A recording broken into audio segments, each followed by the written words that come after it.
அனைவரும் வணக்கம். சற்றும் கிடைத்த முக்கிய அறிவிப்பு. தமிழகத்தில் நாளை மழை. வானிலை ஆய்வு மையம் முக்கிய அப்டேட்டாக சொல்கிறாங்க. இது எந்தெந்த மாவட்டத்திற்கு அதிகமான கனமழை கொடுக்க போய் தான் இந்த செய்திருப்பில் பிரீஃபாக மற்றும் சுருக்கமாகவும் பார்க்க போகிறோம்.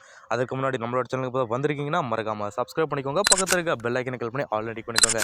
அண்ட் முக்கியமான விஷயம், வீடியோ ஸ்கிப் பண்ணாமல் பாருங்கள். அப்போ தான் நான் சொல்கிற தகவல்ன்ட்டு உங்களுக்கு முன்னே வரும். வாங்க வீடியோக்குள்ளே போகலாம்.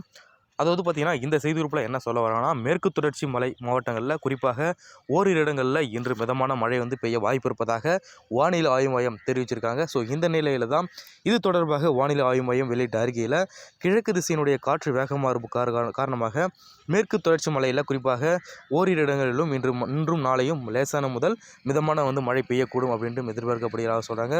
ஸோ எனவே தமிழகம், புதுவை மற்றும் காரைக்கால் பகுதியில் ஒரு வறண்ட வானிலை நிலவக்கூடும். எனவே ஒரு இடத்துல பார்த்திங்கன்னா லேசான பனிமூட்டம் காணப்படும் அப்படின்ட்டும் சொல்ல வராங்க. ஸோ அதை பொறுத்த மட்டும் தமிழகம், புதுவை மற்றும் காரைக்கால் பகுதிகளில் பார்த்திங்கன்னா வரும் 16ஆம் தேதி முதல் 18ஆம் தேதி வரை வறண்ட வானிலை நிலவக்கூடும் என்ற வானிலை ஆய்வு மையம் எச்சரித்திருக்காங்க. ஸோ அதிகாலை வேளையில் ஒரு இடங்களில் லேசான பனிமூட்டம் காணப்படும் அப்படின்னு சொல்லியிருக்காங்க. ஸோ அதுக்கடுத்து பார்த்திங்கன்னா தமிழகத்தில் மற்றும் புதுவை, காரைக்கால் பகுதியில் இன்று முதல் 16ஆம் தேதி வரை குறைந்தபட்ச வெப்பநிலை மாற்றத்துக்கான வாய்ப்பு குறைவு எனவும் சொல்லியிருக்காங்க. எனினும் ஓரிரு இடங்களில் சற்று குறைவாகவே இருக்கக்கூடும் அப்படின்ட்டும் சொல்கிறாங்க.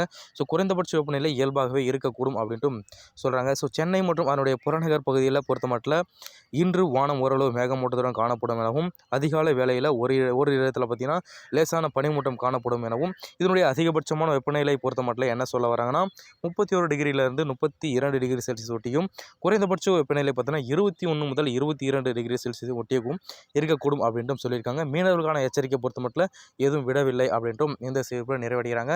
ஸோ இது போன்ற வானிலை மற்றும் மழை பற்றிய குற்றலை உடனுக்குடன் துரிதமாக தெரிஞ்சுக்கணும் அப்படின்னு நினச்சிங்கன்னா கீழே ரெட் கலர் பட்டனை கிளிக் பண்ணி சப்ஸ்கிரைப் பண்ணிக்கோங்க. பக்கத்தில் இருக்க பெல் ஐக்கன் கிளிக் பண்ணி ஆல்ரெடி பண்ணிக்கோங்க. நன்றி, வணக்கம்.